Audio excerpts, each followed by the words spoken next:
সবাইকে গ্লোবাল ভিশনে আবার একবার স্বাগত।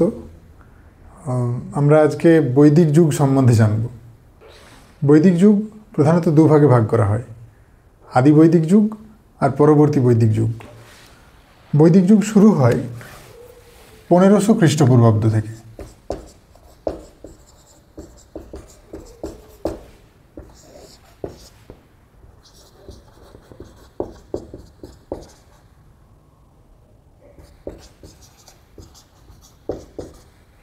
আদি বৈদিক যুগ আর পরবর্তী বৈদিক যুগ মোটামুটি 1500 খ্রিস্টপূর্বাব্দ থেকে 600 খ্রিস্টপূর্বাব্দ। আদি বৈদিক যুগ যেটা, সেই আদি বৈদিক যুগ সেই সময় ঋগ্বেদ লেখা হয়, তো সেই জন্য আদি বৈদিক যুগকে ঋগ বৈদিক যুগও বলা হয়। ঋগ বৈদিক যুগ।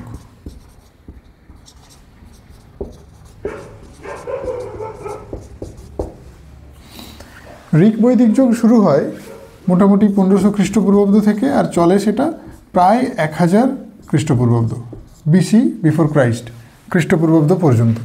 আর পরবর্তী বৈদিক যুগ ঠিক তারপরেই 1000 খ্রিস্টপূর্বাব্দ থেকে 600 বিসি, 1000 খ্রিস্টপূর্বাব্দ থেকে 600 খ্রিস্টপূর্বাব্দ পর্যন্ত। আমরা এই ভিডিওতে ঋগ বৈদিক যুগ সম্বন্ধে আলোচনা করব। ঋগ বৈদিক যুগ মোটামুটি শুরু হচ্ছে যে সময় ভারতবর্ষে আর্যদের আগমন ঘটে। এবার আর্যরা যে ভারতে আসে সেটা নিয়ে বিভিন্ন মত আছে যে আর্যরা কোথা থেকে ভারতে এসছে। কেউ কেউ বলেন যে তারা ইউরোপ থেকে এসছেন, কেউ বলেন তারা তিব্বত থেকে এসছেন, কেউ বলেন মধ্য এশিয়া থেকে এসছেন, কেউ আবার বলেন তারা ভারতেরই বাসিন্দা ছিলেন, তারা অন্য কোথাও থেকে আসেননি, এখানেই তারা ছিলেন। আর্যদের সম্বন্ধে বিভিন্ন জনের বিভিন্ন মত আছে। যেমন ম্যাক্স মুলার বলেন যে আর্য কোনো জাতি নন, আর্য একটি ভাষা গোষ্ঠী। ম্যাক্স মুলারের কথা।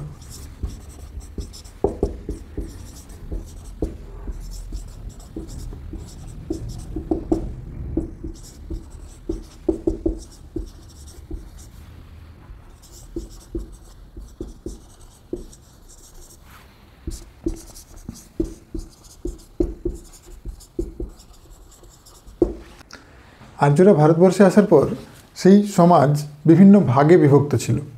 সবথেকে যে ছোট ভাগ তাকে বলা হচ্ছে গ্রাম। এরকম কয়েকটা গ্রাম নিয়ে তৈরি হতো 20, এরকম কয়েকটা 20 নিয়ে তৈরি হতো জন। আর জনের যিনি হেড ছিলেন, জনের যিনি প্রধান ছিলেন, তাকে বলা হতো রাজা। জনের যিনি প্রধান ছিলেন তাকে বলা হতো রাজা। বৈদিক যুগ প্রধানত ছিল উপজাতি ভিত্তিক। ঋগ বৈদিক যুগের সময় কয়েকটি উপজাতি পরিষদ ছিল, যেমন সভা, সমিতি, বিধাতা গণ প্রভৃতি। এবার এই সভা, সমিতি, বিধাতাগণ এগুলোর মধ্যে মোটামুটি সভার ক্ষেত্রে আর বিধাতার ক্ষেত্রে এখানে মহিলারাও সদস্য হিসেবে থাকতে পারতেন। সভার ক্ষেত্রে আর বিধাতার ক্ষেত্রে মহিলারাও সদস্য হিসেবে থাকতে পারতেন। তার মানে মহিলাদের গুরুত্ব সেই মুহূর্তে ছিল। ঋগ বৈদিক যুগে একমাত্র যে বেদ যেটা সংকলন করা হয়েছিল, যেটা রচিত হয়েছিল, তা হলো ঋগ্বেদ। এই ঋগ্বেদের মধ্যে 1028টি শ্লোক রয়েছে। 1028টি শ্লোক রয়েছে। সেই ঋগ্বেদের মধ্যে আমরা বিভিন্ন দেবতাদের উল্লেখ পাই, বিভিন্ন দেবীর উল্লেখ পাই। তো যখন দেবতা দেবী প্রত্যেকের উল্লেখ পাচ্ছি, সেখান থেকে আমরা জানতে পারছি যে সেই ঋগ বৈদিক যুগের সমাজ কীরকম ছিল। ঋগ বৈদিক যুগের প্রধান দেবতা ছিলেন ইন্দ্র। ঋগ বৈদিক যুগের প্রধান দেবতা ছিলেন ইন্দ্র। ঋগ বৈদিক যুগের মানুষ প্রধানত প্রাকৃতিক শক্তির উপাসনা করত, যেমন বায়ু, অগ্নি, জল বা বাড়ি যাকে আমরা বলছি। তো বিভিন্ন সেই সব প্রাকৃতিক শক্তির উপাসনা করত। প্রধান দেবতা ছিলেন ইন্দ্র। এছাড়া যে দেবতা ছিলেন তাদের মধ্যে অগ্নি, বরুণ, সোম, সূর্য, রুদ্র ছিলেন। আচ্ছা, রুদ্র এখানে গুরুত্বপূর্ণ কেন? কারণ রুদ্র ঋগ্বৈদিক যুগেও ছিলেন, আবার পরবর্তী বৈদিক যুগেও ছিলেন। কিন্তু ঋগ্বৈদিক যুগের রুদ্র আর পরবর্তী বৈদিক যুগের রুদ্র দুজন আলাদা। এইখানে দেবতাদের সাথে সাথে কয়েকজন দেবীরও উল্লেখ পাওয়া যায়, যেমন অদিতি, উষা, পৃথিবী। এখানে দেবতাদের সাথে সাথে বিভিন্ন দেবীকেও গুরুত্ব দেওয়া হতো। সমান গুরুত্ব হয়তো ছিল না, কিন্তু দেবীর গুরুত্ব ছিল, যেটা পরবর্তী বৈদিক যুগে গিয়ে দেবীর গুরুত্ব বা মহিলাদের গুরুত্ব অনেকাংশে কমে যায়। বেদকে প্রধানত 4টি ভাগে ভাগ করা হয়: সংহিতা, ব্রাহ্মণ, আরণ্যক আর উপনিষদ। তো এই 4টি ভাগের যে শেষ ভাগ তাকে বলা হচ্ছে উপনিষদ। তাহলে বেদের শেষ ভাগকে বলা হয় উপনিষদ, যেটাকে আমরা বেদান্ত নামেও জানি। বেদের শেষ ভাগ বেদান্ত। ঋগ্বেদের যে 10টা মণ্ডল ছিল, তো সেই 10টা মণ্ডলের মধ্যে 10ম মণ্ডলে আমরা বর্ণাশ্রমের উল্লেখ পাই। বর্ণাশ্রম তখন সেই মুহূর্তে সমাজকে চালানোর জন্য সমাজকে কয়েকটি বর্ণে ভাগ করা হয়েছিল। বর্ণ আমরা বুঝতে পারছি যে বর্ণ কথার অর্থ এখানে রং যদি বলি আমরা, সেই অর্থে যে বর্ণ হচ্ছে বর্ণ কালার অর্থে বর্ণ। বর্ণ 4টি বর্ণে ভাগ করা হয়।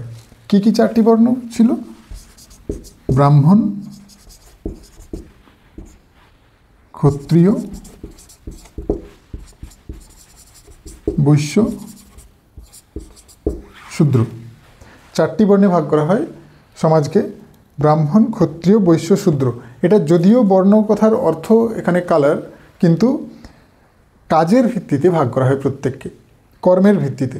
কাজের ভিত্তিতে বর্ণকে ভাগ করা হলেও একটা বর্ণ থেকে আরেকটা বর্ণে যাতায়াতের সুবিধা ছিল, যেটাকে সোশ্যাল মোবিলিটি বলা হচ্ছে। যে ব্রাহ্মণ থেকে ক্ষত্রিয়, ক্ষত্রিয় থেকে বৈশ্য, বৈশ্য থেকে শূদ্র, বা শূদ্র থেকে ব্রাহ্মণ, শূদ্র থেকে ক্ষত্রিয়, বৈশ্য থেকে ক্ষত্রিয়, বৈশ্য থেকে ব্রাহ্মণ। এইভাবে যাওয়া আসা, একটা বর্ণ আরেকটা বর্ণের মধ্যে যে যাওয়া আসা, সেটা সম্ভব ছিল। তার মানে বর্ণ ভাগ করা হলেও বর্ণ তখনও পর্যন্ত রিজিড হয়নি। বর্ণ রিজিড হবে পরবর্তী বৈদিক যুগে গিয়ে। তখন দেখতে পাবো যে বর্ণ, যেহেতু ঋগ্বৈদিক যুগে বর্ণ ভাগ করা হচ্ছে মোটামুটিভাবে ঋগ্বৈদিক যুগের শেষের দিকে, সেই অর্থে ঋগ্বৈদিক যুগে বর্ণ কিন্তু রিজিড হয়নি। তাহলে এখানে ঋগ্বৈদিক যুগে বর্ণ রিজিড হয়নি, বর্ণ ভাগ করা হয়েছিল কিন্তু বর্ণ রিজিড হয়নি। ঋগ্বৈদিক যুগে মহিলাদের গুরুত্ব ছিল, যেগুলো আমরা পরবর্তী বৈদিক যুগে গিয়ে দেখতে পাবো না। এই ভিডিওটাকে আমরা 2টো ভাগে ভাগ করছি, একটা ঋগ্বৈদিক যুগ আর একটা পরবর্তী বৈদিক যুগ। ঋগ্বৈদিক যুগের পার্টটা আমরা এই ভিডিওতে দেখব, আর পরবর্তী বৈদিক যুগের পার্ট আমরা পরের ভিডিওতে দেখব।